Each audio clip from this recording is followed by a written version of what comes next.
The Golden Knights look to make it a couple of wins in a row at home on Tuesday night as they face the Chicago Blackhawks. Bruce Cassidy non-committal as to who will be starting in the net. Will it be Carter Hart? Will it be Akira Schmid? We'll have to find out. Stay tuned. We'll talk about it more next, right here on this edition of Lockdown Golden Knights.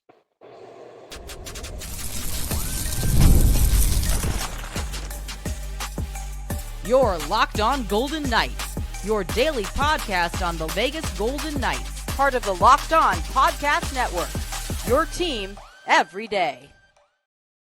Thank you so much for tuning in to the #1 podcast network and to Locked On Golden Knights. Thanks for making us your first listen each and every day. Of course, my name is Tony Cardasco, and I am a longtime sportscaster. I am a marketing consultant and the host of the Believe in Vegas podcast. And Chris is the owner of Silver State Cards and Sports and also the host of the Hockey News Collectibles podcast. We are brought to you today by FanDuel. Go to FanDuel.com. FanDuel.com is where you can download the new FanDuel app. So, Chris, I was at practice at the VGK skate around. I know that you were kind of surprised there. And I did see Carter Hart. I saw Carter Hart on the ice for the first time since his NHL suspension was lifted. Both he and Akira Schmid, they both were in net there on Monday afternoon. Bruce Cassidy said he didn't know who was going to start against the Blackhawks. So if it would be on brand, right?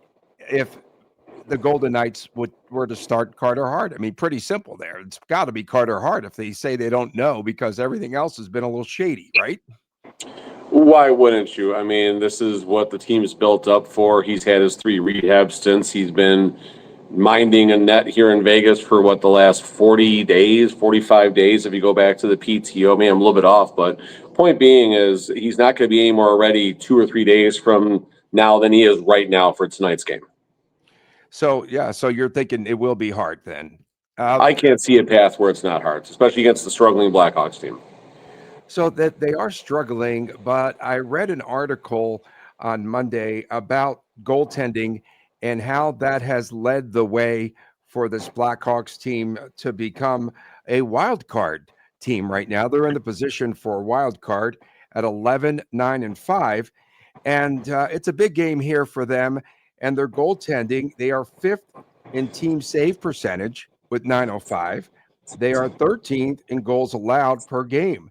And Spencer Knight has been the surprise and the reason why they're so successful. I think, when you talk about him, and then you have Arvid Soderblom behind him, he's been a little shaky lately because we know how he could get, right? I know we've talked about this before. But then there's also the case of Larry Brossoit. He's still there. He's listed as the number 3 goaltender, and they say they're going to cut him as soon as he comes off of a rehab stint in the minor leagues or whatever. They signed him in July of 2024, and he's yet to play a game for the Blackhawks. So he hasn't played in any games. 3 surgeries in 15 months. So those injuries that he had in Vegas continuing to plague him in his career. Spencer Knight, Soderblom, Brossoit, whoever else you said in that. I can't believe we said that many names before we mentioned that Connor Bedard guy who's been doing pretty good lately.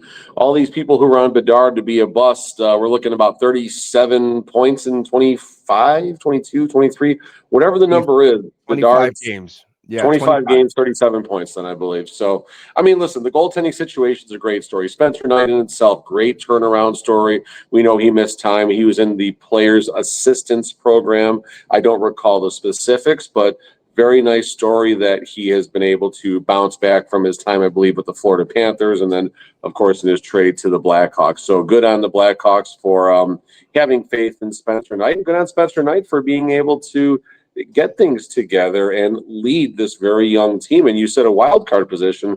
Blackhawks just had a 5-game losing streak. They were in a lot better spot about this time last week. So we'll see if the Blackhawks can turn it around. I mean, maybe, hopefully not tonight against the Golden Knights, but down the road, I'd be okay with that.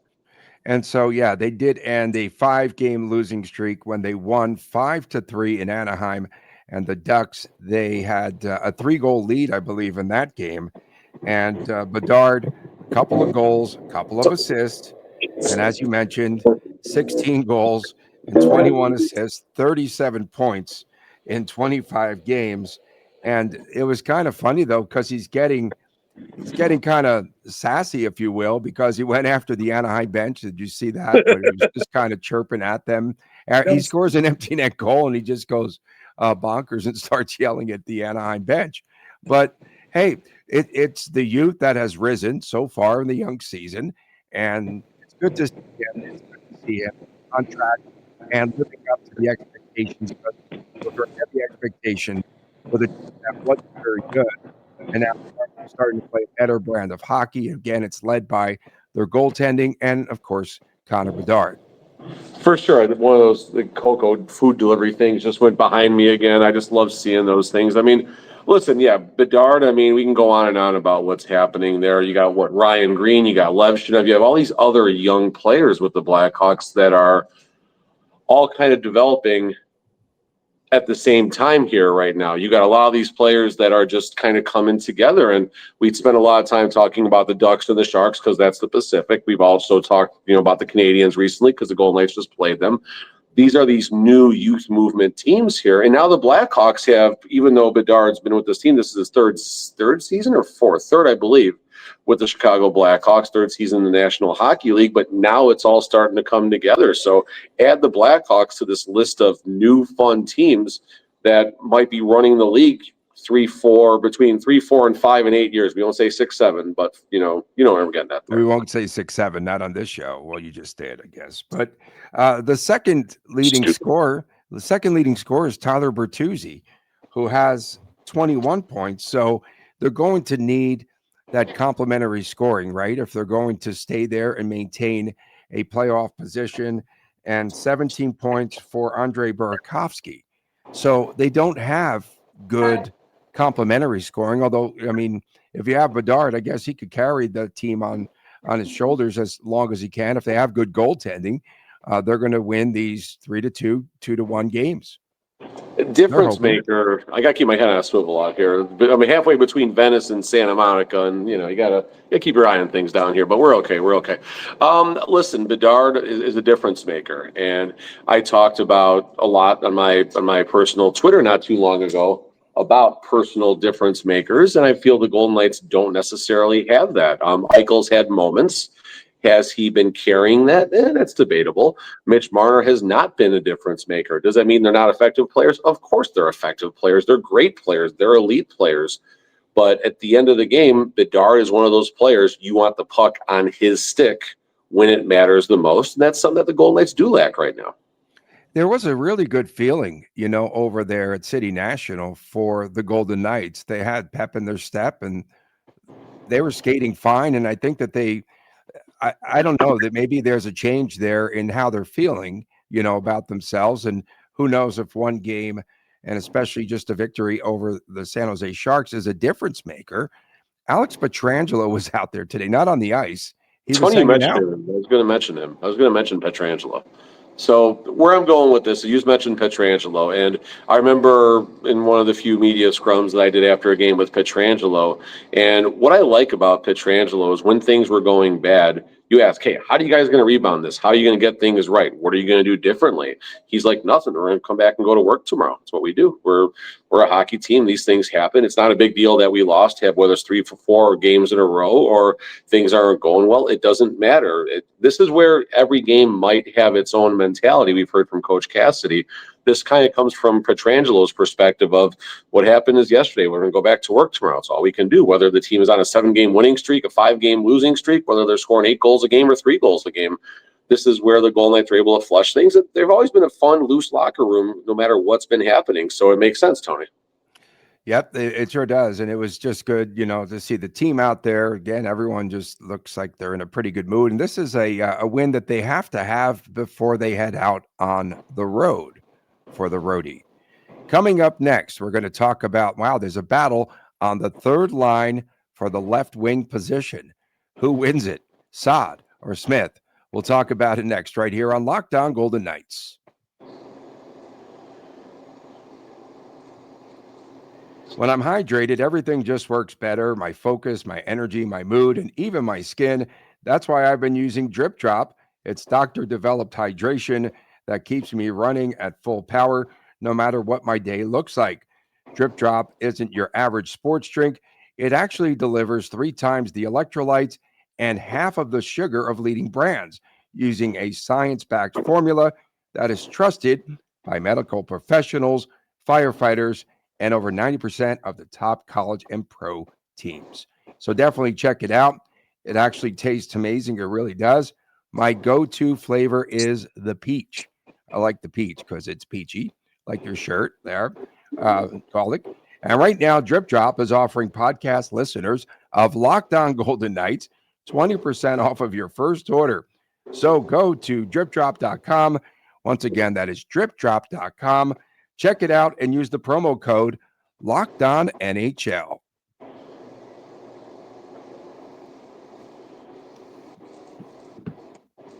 Show and tell time. Show and tell time. So I sent you a photo of a hockey stick. Can you see whose that is? Can we see? No. There it is. Theodore. Shea Theodore. He busted after a turnover in the practice or what? Oh, that's really rough. We appreciate everyone tuning in, especially our everydayers. I got it, man. You like that, huh? It's chopped off at the end. And anyway, I sent you a picture of the twig. I did call it a twig, and people just looked at me, of course. It was kind of funny. We appreciate everyone tuning in, especially our everydayers. Don't forget that you can now catch us on SSSEN. Is somebody going to carjack your car? What's going on, man? Not worried about my car. We're worried more about my life than my car right now. Seriously, there is a dude back there wearing like all black, so just be careful. Don't forget, we're on SSSEN, and that is cable channel 77. And of course, you can also find it on YouTube TV daily at 1 p.m. We're good. So on Monday at practice, I noticed that Bruce Cassidy had Reilly, Smith, and Saad. He had them rotating on the third line on that left wing position. And I can't could you remember a time where there was like a competition to see like who was going to get scratched or like, I mean, seriously, I'm half joking, but these two right now are fighting for their professional lives. I mean, yes and no. They're both under contract, and they both have value outside the organizations should something happen. So I think they're safe in that regard. But yeah, as far as an 26 of the regular season type of moment, yeah, this is something that's certainly a little bit odd and not necessarily expected. But yeah, I mean, which one's the better option? If it's going to be on the third line, I can make close to an equal argument for both of them. It just kind of depends on what Cassidy thinks they're going to need. I mean, I've seen Saad on the PK, Smith more on the PK, obviously. I think that's certainly Smith's more intangible between the two. But now the issue becomes when you look at their stats, Reilly Smith was 3 goals, 3 assists. Brandon Saad, I think, is 1-3 or 1-4. But Saad is also a +1, where Smith is a -3. So neither one give me the warm and fuzzies necessarily. But if I'm going to make the decision, I'm lightly going to lean towards the Reilly Smith side. It's like Martin and Lewis. Like maybe Reilly Smith is lost without Carlson. Maybe he's lost without him. This comparison, what year, what decade is this from?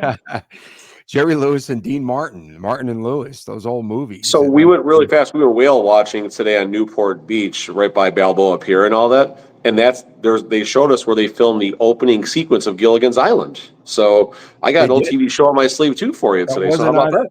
That wasn't on an island? No? Nope. Man. Did you see anyone there? Was the skipper there? Or are you the skipper of the family golf? I saw a humpback whale. That was pretty cool. We saw probably 1,000 dolphins, so that was fun. That's really cool. Hopefully you got some good video you can share too. We did. I did not see Alex Holtz. Speaking of whale watching, I don't know. There's no segue to get us out of that. I did not see Alex Holtz on the ice on Monday. That seems odd. He's not getting any practice reps, but yeah. Yeah, isn't that weird? Like I know. Well, those two are battling it out. Of course, we've got Saad and Smith, but then what happens with Holtz or Holtzy, as they call him? It's just very strange. I think, you know. Uh, and then I also wanted to ask you. I know a lot of folks are wondering, and I was talking to some fans out there today. Not a lot of fans at VGK practice with all of the publicity and what have you about Carter Hart. I thought there would be a ton more fans at practice. And so, you know me, I'm a bandwagon guy. So that's why I was there. Uh, but a lot of folks wondering, hey, when is Mark Stone going to move up to the top line? When will we see Mark Stone back on the top line? Is that going to happen? It's a good question. Does that happen before Mitch Marner goes back on the first line? Well, and that's the thing. I mean, listen, if there's a good in all this, all of a sudden this Golden Knights team, even without William Karlsson, on paper they're deep, right? On paper it seems like they're very deep, but they're still only getting contributions from who's ever inserted in that top six. So that certainly is something that needs to improve. And William Karlsson, who knows? From the vibes I'm getting, seems like we're not close to a William Karlsson sighting. But when and if and when that does happen, that's going to be another situation that will be interesting to see who gets the old scratch-ola at that point. But yeah, I don't know. I mean, I think they're going to ride with I want to keep calling him Bo Byron for some reason, but with Brendan Bowman on the top line and just kind of see where things shake out on lines 2 and 3 from there. Another player that was there on the ice. So I think a lot of us have forgotten about Jeremy Lauzon because where's he been too? Another player, right? Like where's he at? And so they did bring up Jacob Magna. Magna was out there, so perhaps Lauzon doesn't go on the road. Like think about it though, because Huddy was the 7th defenseman. So now is that who they're saying? Magna is the 7th defenseman for VGK? Magna's probably just there because the team is home and it's easy to just bring him over from Henderson right now. You don't think he'll travel though? Won't they need a 7th defenseman for the road? If you said was Lauzon out there today or no? Did you say Lauzon was out there? I did not see. Oh, my Lauzon. bad. I missed what you said. Then yeah, if they're going to carry a 7th, it could be Magna. Absolutely, why not? Especially on the road. Yeah. Any other lineup changes that you foresee? So Bowman's going to stay on the top line, and then of course we've got Marner and we've got Stone, and yeah, we'll see if they have that firepower in this game. I think right now Cassidy has no fear of pulling the plug and doing quick changes if things aren't working out. I think if let's just assume something terrible happens and the Blackhawks are up 2-0, 12 minutes in, I could see a message sent to, a superstar. I could see the Lions going into a blunder. I can see 8 forwards finishing the entire game to make sure that they get things going. I met a gent from Toronto, and he said, "Man, are we missing Marner?" I said, "Yeah," but he goes, "Yeah, so are we." The fans here, he said the fans here probably don't have, anything wrong, any qualms, with him or what have you." And I was like, "They'd like for him to score more, shoot more," and he goes, "Well, that's always been the case." So we're getting what we expected out of Mitch Marner. We are. Marner doesn't have Austin Matthews. Austin Matthews is one of the top 2 scorers in the National Hockey League. Matthews doesn't have Marner. Matthews doesn't 100%. Have no, 100%. And this is where Marner, we've seen what Coach Cassidy likes to do with his lines. He likes to have 2 players on a line that have some type of history, chemistry, whatever wording you want to use. So it was Eichel and Marner. Now you can say it's Eichel it was Eichel and Stone for a long time. Now it's Eichel, and now you see Eichel and Barbashev kind of getting that chemistry. Bowman's working his way in right now. Second line, Hurdle, second, third, however it's getting worked out, but Hurdle and Dorofeev seem to kind of have something going right now. So each center kind of has their own wing. Where does Marner fit in? He doesn't have a bestie yet. He doesn't have a roomie. He doesn't have a bunk bed person yet. Like the Starks and Will Smith and Celebrini and all that. Yeah. Right. They have they're bunk mates. But it still really stood out when Bruce Cassidy had said recently that the reason why Bowman's on the top line is because Jack Eichel likes someone that will go to the net. And so I thought maybe that was slighting Marner. I really took it as that. Coming I up agree. next. Yeah, coming up next, locks of the night and our predictions. We'll get to it next right here on Locked On Golden Knights.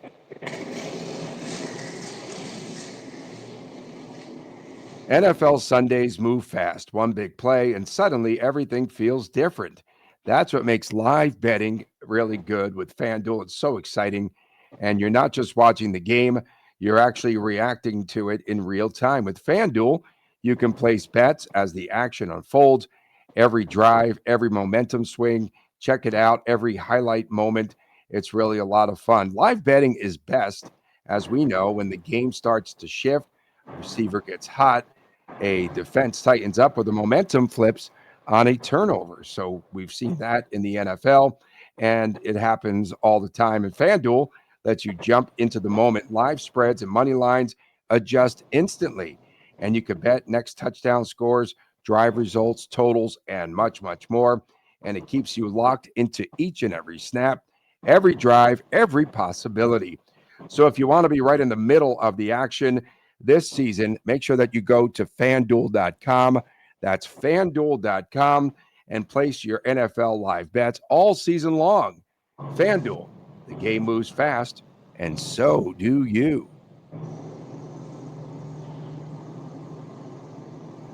Welcome back from Las Vegas, Tony Cardasco. From parts unknown, Chris Golick. He's on assignment.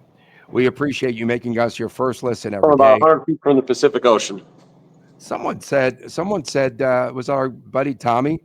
He said it's the first time ever that I sounded clearer than you. Or remember when the fog used to. Someone commented, I got the Cassidy sway going because I'm a little chilly, so I'm trying to keep moving. You are doing the Cassis sway. Cassis sway is what we call it around here. We passed a bar called Cassidy's and a street called Cassidy's out here, but I couldn't get a picture of either one of them. No. So let's talk about so we're not going to do chants. You don't have all the lines. I don't got it in front of me right now. I can give a couple ideas, though. I just don't know what the path would be.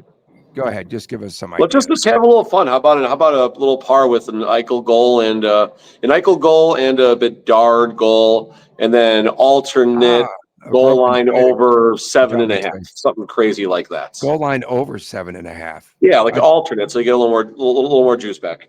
I dropped the twig, man. I was going to have some fun. Maybe throw it at the camera again. So here's my prediction for the game. I'm going to go again. Spencer Knight's done a terrific job, and we're going to see Carter Hart. And the only way he plays is if the game is rigged, right? The game has to be rigged, maybe. 3-2 VGK. You're moving around. 3-2. I'm going with VGK. I'm going to go with Mark Stone, and I'm going to go with Pavel Dorofeev. 3-2 Golden Knights.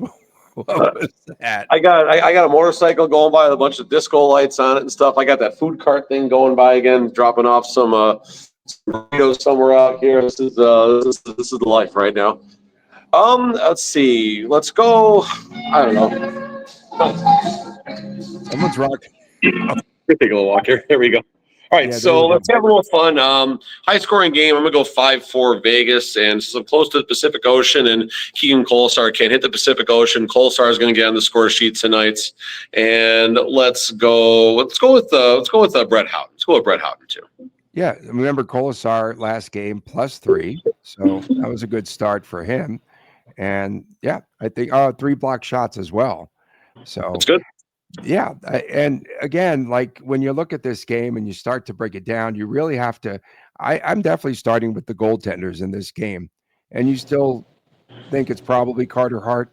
And why? Oh, my gosh. I don't see a path where it's not Carter Hart. But, I mean, I wouldn't be surprised by anything at this juncture. And the main question is, what do we get out of Carter Hart? Are we going to get a good version of Carter Hart that maybe 2-3 goals most, hopefully somewhere around a 900 save percentage, or are we going to see what we've seen in Henderson? What'd you say, an 8-3-6 or 8-3-7 or something crazy like that? Yeah, and well, I mean, in Akira Schmid, he was not doing well in Henderson, and then he came up and he fared pretty well, right? So you make some adjustments, and Even Cassidy said on Monday that he felt that Carter Hart might have some rust. And of course, that's obvious, right? We'll definitely see some rust. No, and that's fair. And hopefully the bright lights of T-Mobile. No, you're good, brother. You're good. You're good. Hopefully the bright lights of T-Mobile Arena will help cure that, right? I mean, a little different practicing in America First Arena, no one in the stands, and and not getting that NHL player treatment, and then obviously putting on the suit and the nice jacket and getting your photo taken as you walk into T-Mobile Arena and everything, and hopefully that will re-energize Carter Hart, who wants nothing more than just to be on the ice, and people questioning everything he says to the media right now, and rightfully so. But the goal is his safe place right now. Being on the ice is where he wants to be. Being in the NHL is where he wants to be. And he's worked hard for this moment. People can say what they want about what he's been through and how he's handled it, and no one really has a wrong or right perspective in all of this. But the main thing is that Carter Hart's the goalie for the Golden Knights, likely starting tonight against the Chicago Blackhawks. And hopefully he does well, because at the end of the day, it is about the crest that's on the front. And that's what matters, I think, most to the fans, and what matters most as far as just, the success of the franchise. Yeah, for sure. And the one thing I didn't realize that Carter Hart was that tall. He's like 6'2". He covers a lot of the net. He's pretty big. He's a lot taller. Yeah, he's a lot taller than I thought. That's typical. I mean, he fits the Sean Burke, the goalie that they're looking for those big bodies that take up a lot of the net, make a lot of saves by positioning, and you let the defense obviously do their job in front, blocking shots, and hopefully the system in front doesn't fail. Yeah, and we'll have to see. But again, we're going to lean towards Carter Hart getting the start, and I would be shocked myself as well if he doesn't. And Akira, sooner or later, we're starting to feel that Carter Hart will be the netminder, number one, right, for the team. He's number one right now, Tony, until Aiden Hill gets back. He's probably still number one when Aiden Hill does come back. You did see the car chase, so thanks for shouting me out on that. I think I saw the car chase out here somewhere too. It's an everyday thing on these parts. It is. It's great. That's why I like all the televised coverage. That's why I'm addicted. They really broke it to the news. Like, we were at the pizza joint just chilling, and they broke right in live. Pizza, or it was somewhere. What was it, Carson? I forgot what city it was, and I don't know if it was close to us or not, but whatever. It's a ratings bonanza. It really is. Every time there's a car chase, they get huge numbers in LA, and I know in Las Vegas too. We appreciate everyone tuning in, especially our everydayers. Thank you so much. Don't forget SSSEN daily at 1 p.m. For my man, Chris Golick, I'm Tony Cardasco from Las Vegas. We'll see you again next time right here on Locked On Golden Knights.